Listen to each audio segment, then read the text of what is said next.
Good morning, second graders. In your math today, we have kind of a problem-solving paper of ways to make 35 cents. That's the problem that we have on the front of your paper.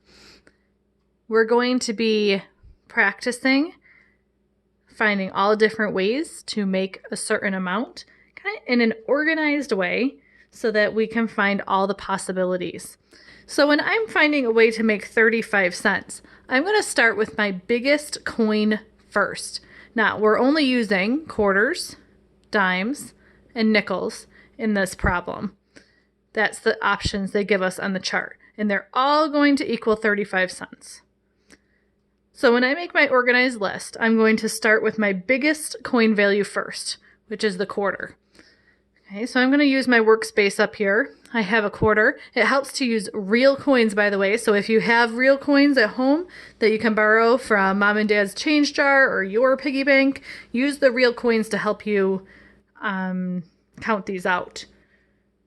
Okay, so my first way I'm going to make 35 cents, I'm going to start with the biggest coin, a quarter, which is worth 25 cents.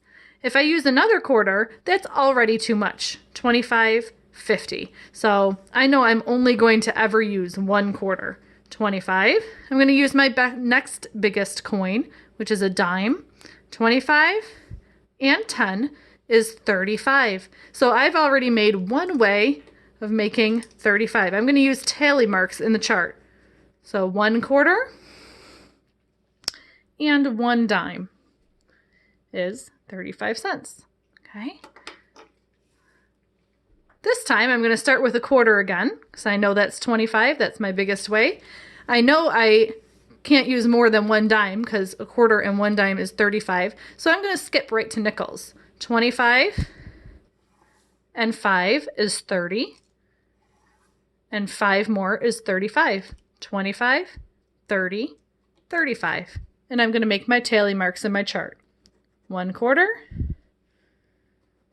and 2 nickels. So far my chart looks like this. Okay. Since I'm not allowed to use pennies, that's not an option in the chart, that's all the ways I can make 35 cents using quarters. So I'm going to move those right off of my chart now. I'm all done with the quarters. And now I'm going to start with dimes. 10, 20, 30. If I used another dime, that would be 40, which is too many. So I'm going to switch to nickels. 10, 20, 30, 35. And I'm going to use my tallies. 1, 2, 3 dimes and 1 nickel. Okay.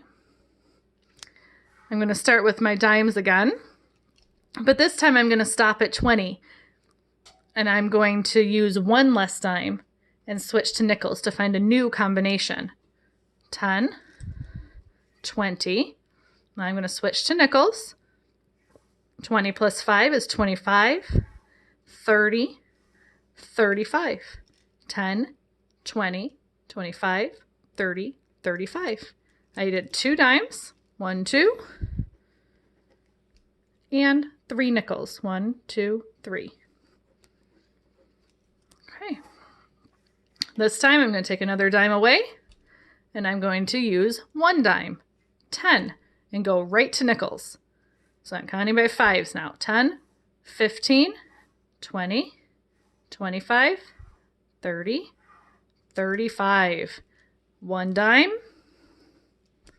1, 2, 3, 4, 5 nickels. Make my cross there for my group of 5 and my tallies. Okay, well, this is what our chart looks like so far. I'm going to take away my last dime.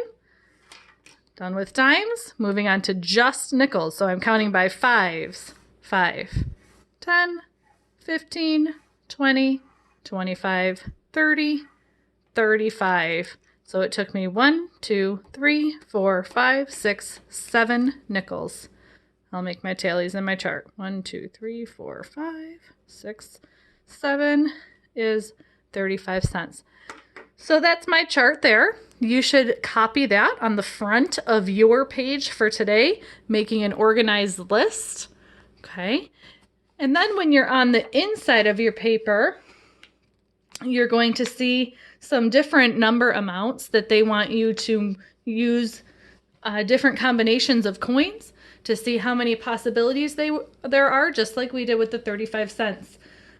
Pay attention to the amounts or the coins that they give you as options. Some of them, they're not all quarters, dimes, and nickels. Sometimes they have you using half dollars. Sometimes they have you using pennies. So make sure you're paying attention to the headings on the charts when you do your combinations. Okay, and this is a little tricky, so do the best you can. Make sure you're using real coins. That really helps a lot. Start with the biggest coin, okay, and then slowly move down from there, just like we did in our chart. Where we started with quarters, we did all the combinations we could using a quarter, and then slowly we went to using smaller and smaller coins to make our combinations to all equal the same amount. Okay, and you're doing that in an organized list. Keep it up, second graders. I'm proud of you. Bye.